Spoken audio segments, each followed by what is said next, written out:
Everybody, this is Lorillia. Welcome to another episode of the Never Lose a Deal podcast. This podcast is for real estate investors and business owners who are looking for creative ways to be able to ex- expand as well as acquire real estate.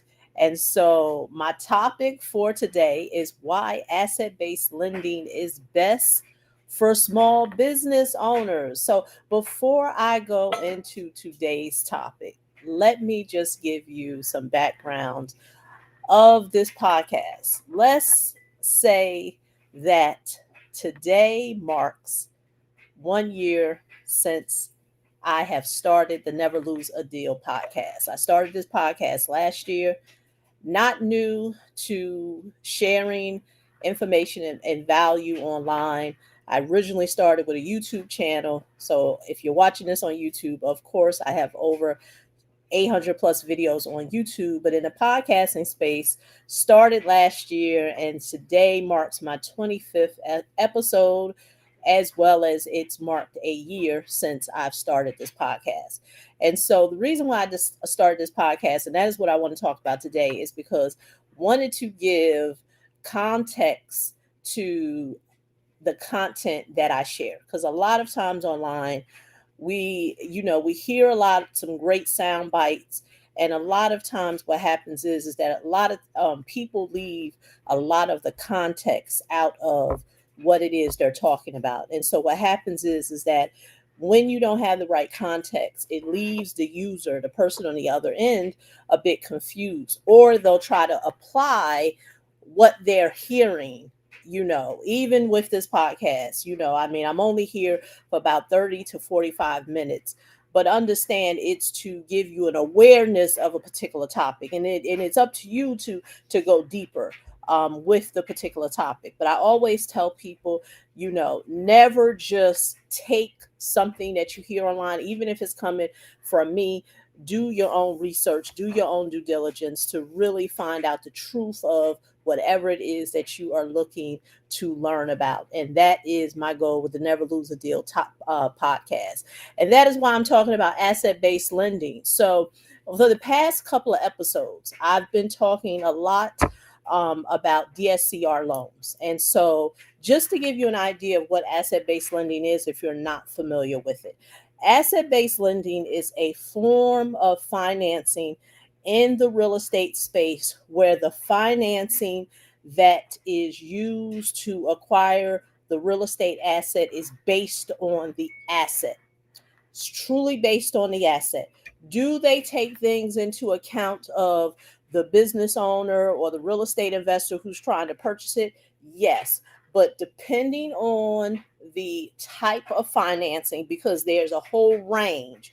So if you ever hear someone who says there's just one type of asset based lending run, it's not. There are many types of asset based lending. And that's why I said this show is geared for individuals who want to creatively learn how to be able to acquire real estate from a non traditional way. And the reason why I say non traditional is because most people are familiar with FHA, VA loans, USDA loans, conventional loans, the list goes on. But when it comes to asset based lending, that is where things get a little bit more creative. And so, for the business owner, what's traditionally been told for the business owner, and that's why I said this show is going to be primarily for real estate financing, leveraging asset based lending for the business owner. So, traditionally, the business owner, and let me just outline what's a small business owner, because once again, my goal is to give you context. It's not for, and I want you to hear me as I say this. It's not for the person who just started a business and they have no revenue. They have no bank statements, they have no revenue, they have nothing. So understand, we're not talking about those individuals. I'm using the definition that's based on the government and the SBA, the United States SBA .gov site, and according to them, a small business, of course, depending on the NAICS code, but it is a business that has less than 500 employees and their annual revenues are less than 7.5 million. So that is who I'm talking about. Small businesses that are under what the Small Business Administration says is small business, not the person who just got an LLC. And like I said, they came online and someone said, hey, you could be a real estate millionaire. Not talking about those individuals. Reason why is because it's not going to relate to asset-based lending. And I'm going to go into why it's not going to relate. So what has been commonly told to a lot of business owners is that if you want to get a mortgage to buy real estate, you got to go full doc. Now, for those who don't know what full doc is, because I'm using terminology that's only understood by those who are in the industry, full doc is when you are sharing everything with the lender. You are giving them tax returns, you're giving them any type of documentation, like bank statements, maybe your W-2, if you even have a W-2 with your business. I mean, you're giving them the whole gamut. That's full doc. But asset-based lending allows you to buy a piece of real estate or acquire a piece of real estate based on the income and the revenues of the asset, because the lender is looking at what type of income can this particular asset generate. And that's why in the two episodes before this one, I talked about the SCR loans, because that is a form of financing in the asset-based lending space, where you can be able to acquire real estate and you don't have to be that small business owner who is concerned about, oh, did I file all my taxes? Oh, in order for me to buy real estate, I have to file all my taxes. I got to make sure I'm paying myself as a W-2 employee. The list goes on and on and on. Traditionally, that is what has been known. Even your formally certified CPAs, accounting professionals will still advise their clients that if you want to get a mortgage and you're self-employed or a small business owner, this is what you have to have in place. And by all means, is that still the right information? It is. Because for that business owner that is sensitive with, they don't want high interest rates, they want the best terms, they may even only want bank financing. They may not even want asset-based financing, because a lot of times asset-based lending financing is not a bank product. It is something, and I've talked about that when I did my first DSCR video. It is financing that a lot of times is created by either private equity firms, hedge funds, or what have you. So it's a non-traditional bank product. But you have some business owners that they want to go the traditional route. They want to go to their local bank or a bank that they have a relationship with, and that is who they want to get their mortgage with, and understand that process. They have to go full doc. There's nothing wrong with that. There's nothing wrong with that. But asset-based lending gives the end user, the small business owner, the ability to get a bit creative. And that is why I said asset-based lending is like the best product or the best opportunity for that business owner who wants that creativity, who wants to be able to get into real estate or invest in real estate and don't have to primarily worry about debt to income ratio. Did my accountant file my tax returns? Do I have to pay myself as a W-2 employee? The list goes on and on, because there are some business owners who will rule themselves out when it comes to real estate financing, and they will think that there are not financing opportunities that can help them. And like I said, the gamut, there's a whole gamut when it comes to asset-based lending. I mean, of course, I'm just talking about DSCR loans. I mean, of course, for that business owner who really wants to, be creative and really do a deep dive on and understand what's the best product for them. I mean, you have at least, and once again, disclaimer, giving context to what I want to talk about. I'm talking about the lending relationships that I have with the lenders that I work with when it comes to asset based lending. So let me just say this: you can hear the information from this video, try to go out there in the marketplace yourself and look for particular lending products, and you may hit a brick wall, because at the end of the day, it is business.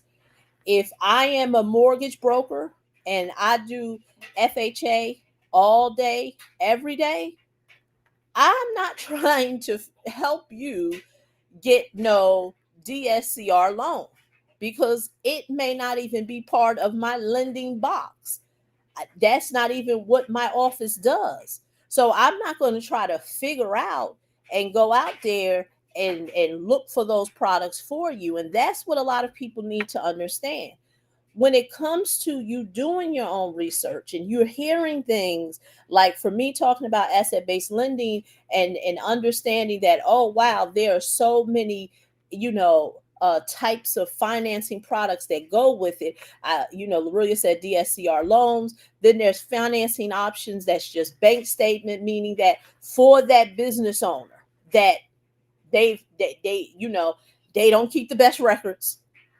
Tax returns are a lot of times late, meaning every year they're almost on extension. No shade, not passing judgment, but they do have the revenue and they can show it, meaning they don't have a problem putting 30% down on a piece of real estate. They don't have a problem putting down 25% on a piece of real estate, because they know that they have the finances and the income to support it.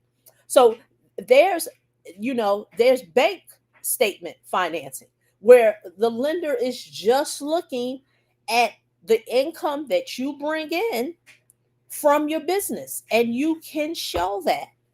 Then, of course, I mean, then you have light doc, where they're not going to do full doc. The lender may not do full doc, but they may just look at, they're not going to look at tax returns, but they may just look at, your bank statements. So like I said, there's a whole gamut when it comes to asset based lending. But the point that I want to make with this video is that it's flexible.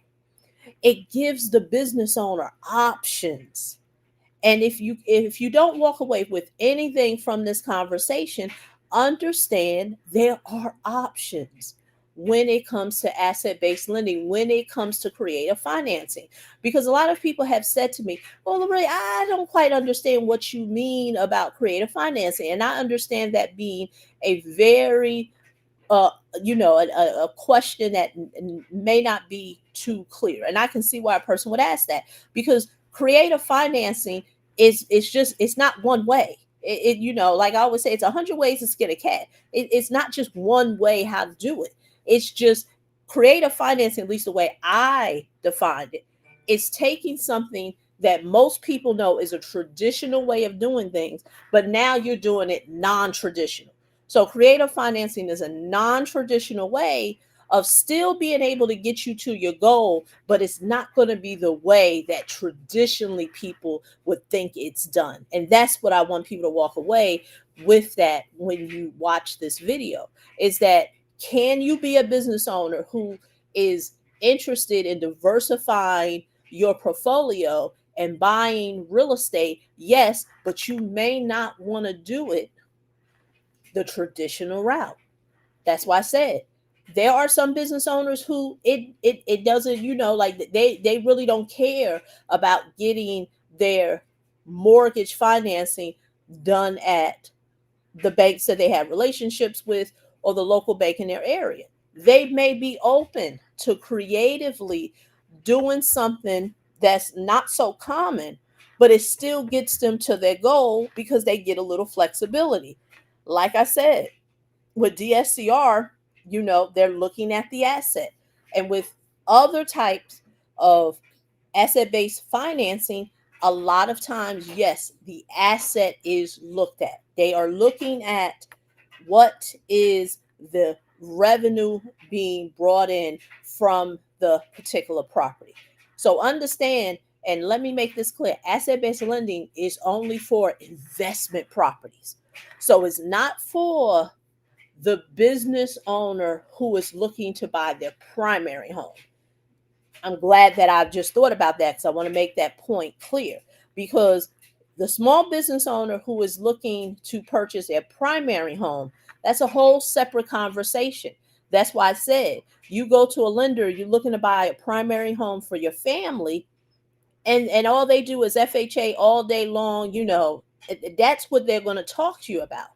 But if you're looking for diversification and now you want to go into the investment space because you want to diversify other ways on how you can bring revenue into your investment portfolio, and you find that real estate is the vehicle, now you want to be able to explore other opportunities for you to get financing.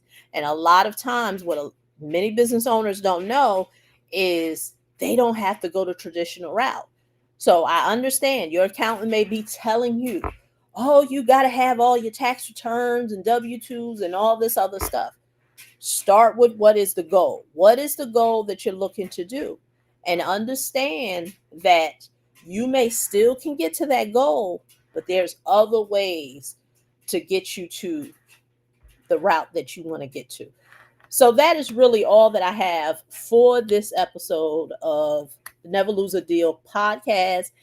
As always, please go to www.neverloseadealpodcast.com to learn more about me. If you have any questions regarding this topic, please leave it. If you're watching on YouTube, because I keep forgetting that. If you're watching on YouTube, please leave a comment below.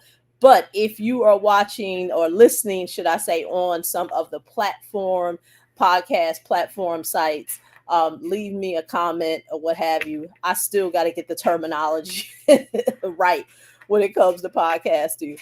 But as always, I'm going to continue this conversation because, like I said, this whole year has been my focus and my goal to give clarity and context to these topics, and not from a salacious standpoint. So, once again, look for me to share with you more information on asset-based lending, different forms of financing, how it can possibly help you to be able to expand your real estate portfolio. Until the next time, please go to www.neverloseadealpodcast to learn more about me. And I look forward to talking to you and sharing info in the next video. Bye-bye.